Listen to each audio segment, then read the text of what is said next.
El legado de Medusa.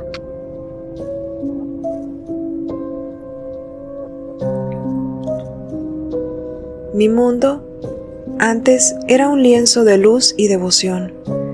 El sol de la Hélade besaba mi piel con la misma ternura con la que mis manos pulían el mármol del templo de Atenea. Cada amanecer era una promesa, cada ofrenda un susurro de gratitud a la diosa de ojos glaucos, mi patrona, mi faro. Mis cabellos largos y sedosos eran la envidia de muchas, espejos oscuros que reflejaban la admiración en los ojos de los mortales. Creía en el orden, en la rectitud, en la belleza como un eco de la divinidad. El aire olía a incienso y las flores frescas que adornaban el altar. Recuerdo el peso delicado de las túnicas sagradas, la frescura del agua lustral en mis dedos. En mi inocencia, pensaba que la justicia era tan inmutable como las estrellas, tan clara como el cielo despejado sobre la Acrópolis.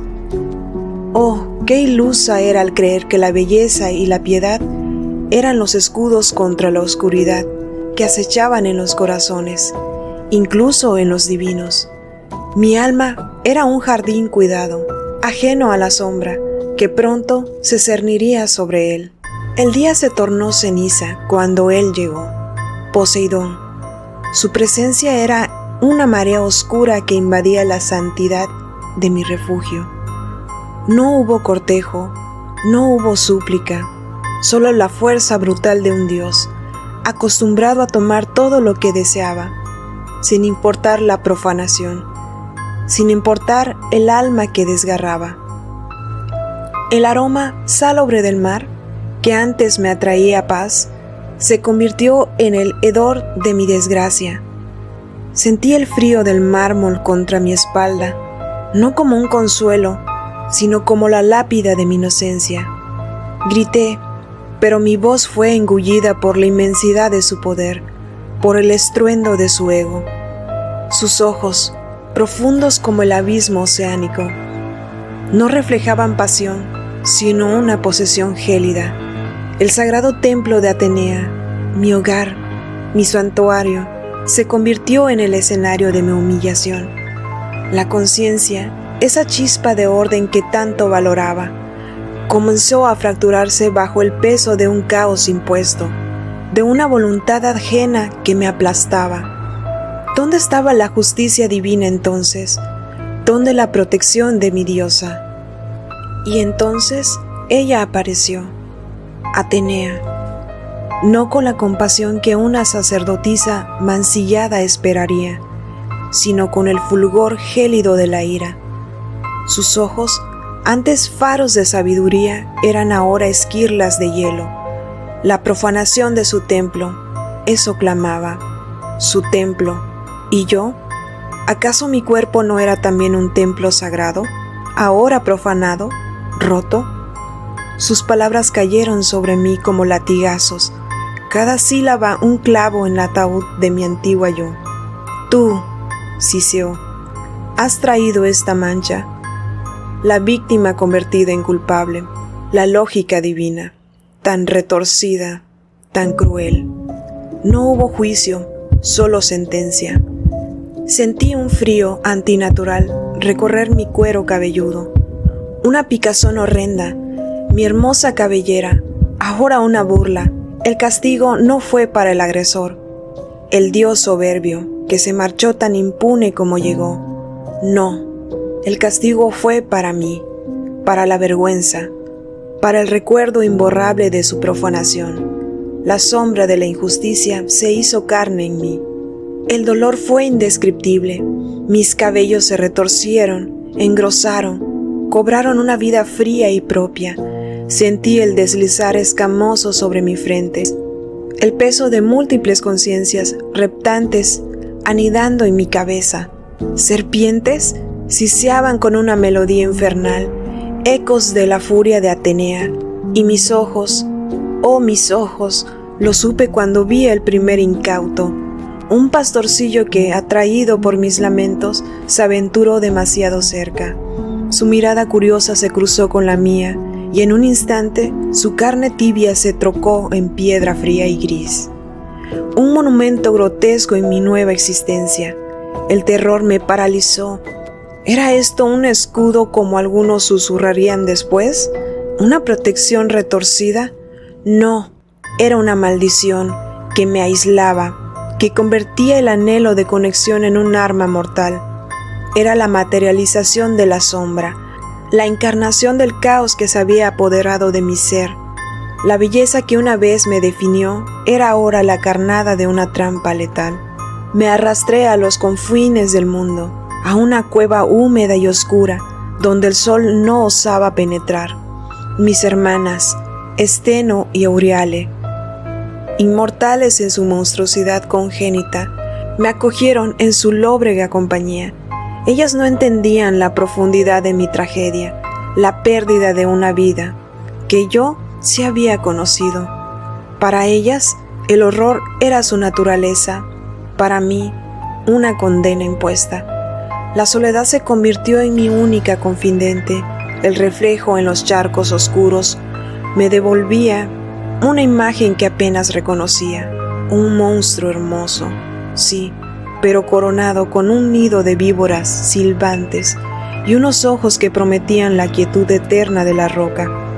Aprendí a controlar mi mirada, a veces, un acto de voluntad para no convertir en estatua a cada lagarto que se deslizara por las paredes, a cada murciélago que revoloteara en la penumbra. Pero la tentación, la ira hirviendo bajo la superficie, a menudo era demasiado fuerte. ¿Quiénes eran ellos, los que osaban invadir mi miseria, para juzgarme con sus miradas de pavor? Con el tiempo, el miedo dio paso a una forma de entendimiento oscuro. ¿Este poder, esta maldición? También era una armadura. Los hombres, antes atraídos por mi belleza, ahora venían impulsados por la vanidad, por el deseo de probar su heroísmo, enfrentando al monstruo. Necios. Su arrogancia era su sentencia. Recuerdo a un guerrero, engalanado en bronce, su escudo refulgente. Entró en mi caverna con la bravuconería de quien se cree invencible. Sus ojos buscaron los míos, llenos de un desafío estúpido, y yo se lo concedí. Sentí una oleada gélida de satisfacción mientras su carne se endurecía. Sus facciones se congelaban en una mueca de sorpresa y terror. Piedra, otro adorno para mi jardín de desdichados. Mi conexión con las fuerzas primigenias de la tierra resonaba en cada petrificación. Era un retorno a lo inerte, a lo elemental. ¿Era esto justicia? No lo sé, pero era sin duda poder, un poder temible, nacido de la injusticia más profunda. Los ecos del mundo exterior llegaban a mi cueva como susurros transportados por el viento, historias de un joven héroe, Perseo, ungido por los dioses, destinado a una hazaña imposible, una tarea impuesta por un rey cobarde que deseaba a su madre. ¿Mi cabeza? ¿Decían? ¿Era el precio? La ironía era tan afilada como el mejor acero. Los olímpicos siempre jugando con vidas mortales e inmortales, como si fuéramos piezas en su tablero cósmico. Atenea, mi verdugo, ahora guiando la mano que me daría caza. Hermes, el mensajero, proveyendo las herramientas para mi destrucción. ¿Era yo solo un obstáculo? ¿Un monstruo a ser eliminado para la virtud de un héroe brillara? La dualidad de mi existencia se hacía más patente, un horror para el mundo, pero también una víctima de sus caprichos divinos. Comprendí que mi fin se acercaba, no por azar, sino por un designio tejido por los telares del Olimpo. La conciencia de mi mortalidad, única entre mis hermanas, se agudizó como un puñal. Lo sentí llegar, no con el estruendo de la arrogancia, como otros antes que él, sino con cautela impuesta por el miedo y el consejo divino. Perseo, un peón más, adornado con dones celestiales, sandalias que le daban alas y un yelmo que le ocultaba la vista, una alforjada para mi futura cabeza cercenada. y el escudo pulido como un espejo, regalo de mi némesis, Atenea. Veía en él no a un enemigo, sino a otro ser atrapado en la red de los dioses. ¿Qué libre albedrío tenía él, empujado por un rey tirano, asistido por las deidades caprichosas? ¿Su heroísmo? Era una coreografía divina. ¿Acaso no éramos ambos, él y yo, manifestaciones de un orden y un caos que estaban en nuestro control? Él, el orden aparente, la luz del héroe. Yo, el caos impuesto, la oscuridad del monstruo. Pero abajo la superficie, ambos éramos juguetes del destino. Mis serpientes se agitaron, no solo por la amenaza, sino por una extraña resonancia con su sino. Me encontró, dormida, o quizás fingiendo un letargo que mi alma ya anhelaba. La prudencia de los dioses le sirvió bien. No se atrevió a mirarme. Supe de su presencia por el frío del metal cercano, por el aliento contenido, y entonces lo vi. No a él, sino a mí misma, en el bronce pulido de su escudo, el reflejo de la górgona. Mis serpientes, quietas por un instante, enmarcaban un rostro que aún conservaba la sombra de una belleza perdida, pero endurecido por el sufrimiento y la ira. Unos ojos que contenían la muerte helada. Por un instante, no sentí odio hacia el joven héroe, solo una profunda y vasta tristeza por el ciclo de la violencia y la victimización. Luego, el destello de la hoz adamantina, un dolor agudo, fugaz, y después, la nada. O sea, creí. La oscuridad me envolvió, pero no era el final, era una transformación distinta, el último acto de mi tragedia terrenal. De mi sangre derramada, de la violencia de mi fin, surgió la vida. ¡Qué paradoja tan cruel y hermosa! Pegaso, el caballo alado, símbolo de inspiración y libertad, brotó de mi cuello cercenado, un eco de la unión forzada por el dios del mar, que tomó forma de ave para poseerme, y Criasor, el guerrero de la espada dorada, hijos de una violación, nacidos de una decapitación. ¿Qué mensaje portaban al mundo? Que incluso de la más profunda oscuridad, de la injusticia más flagrante, puede nacer algo inesperado, algo que trasciende del horror. Mi sangre, al tocar las arenas del desierto, engendró nuevas serpientes, esparciendo mi esencia, mi advertencia, por el mundo. Mi cuerpo yacía inerte, pero en una parte de mí, una conciencia fragmentada observaba. Mi muerte no fue un fin estéril, fue una siembra. Mi cabeza, trofeo macabro, se convirtió en un arma.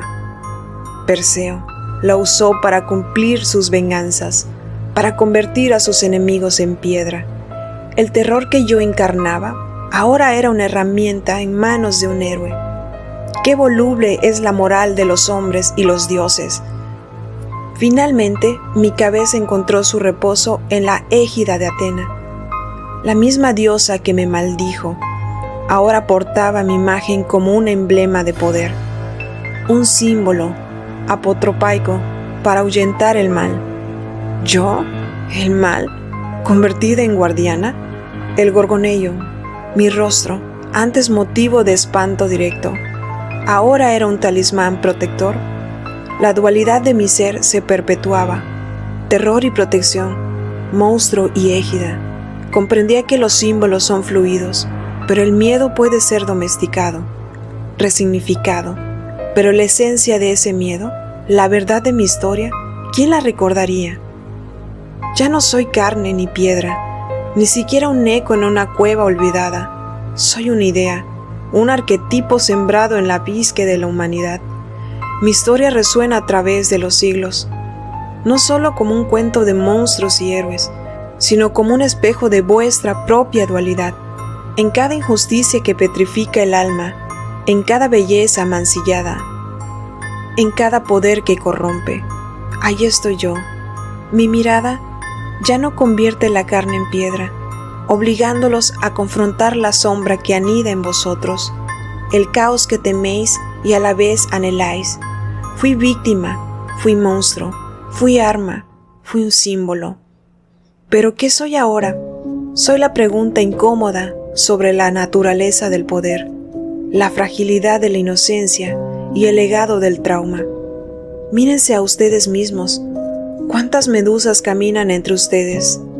Con serpientes invisibles en sus cabezas y una mirada que podría convertir mundos en piedra, si tan solo se atrevieran. El verdadero terror no es mi rostro, sino el reflejo de vuestra propia capacidad para crear y destruir, para amar y para odiar, para convertir la vida en piedra o para hacerla florecer, incluso desde la herida más profunda.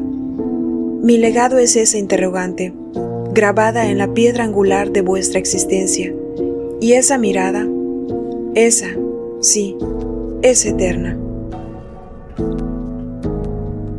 En última instancia, la saga de Medusa, narrada desde la perspectiva desgarradora de su propia conciencia, trasciende el mero relato mitológico para convertirse en un espejo oscuro de la condición humana.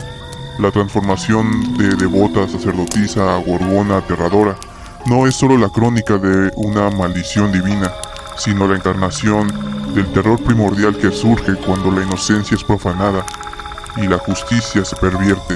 El verdadero espanto de su mito no reside únicamente en la cabellera de serpientes o en su mirada petrificante, sino en la revelación de cómo la belleza puede ser castigada, la víctima culpabilizada y el alma humana torcida hasta convertirse en un reflejo de la brutalidad que ha soportado.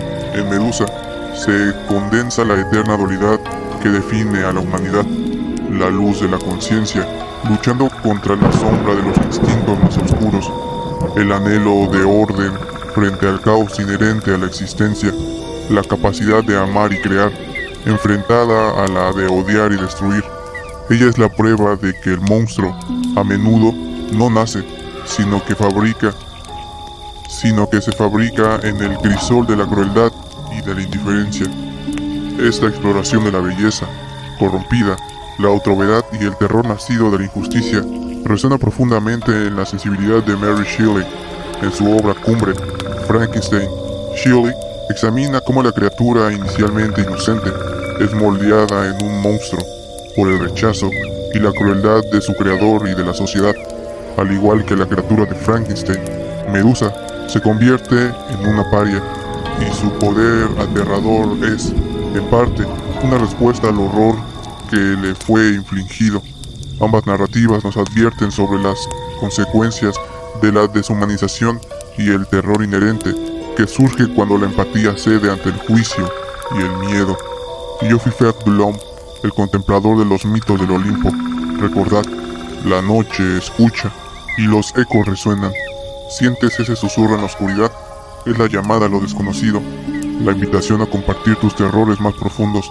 En Ecos de la Noche, queremos dar voz a tus relatos, leyendas y experiencias paranormales. Tus historias son los ecos que buscamos. ¿Te atreves a compartir tus terrores? Envía tus relatos al correo del primer comentario. Tu historia podría ser la próxima en resonar en la oscuridad. Dejen tus comentarios, denle like, compartan este Eco de la Noche con aquellos que se atrevan a escuchar. Suscríbanse para no perderse ningún susurro en la oscuridad y activen la campana para ser los primeros en sentir el frío aliento del miedo. Ecos de la Noche, voces del miedo nocturno. Hasta la próxima.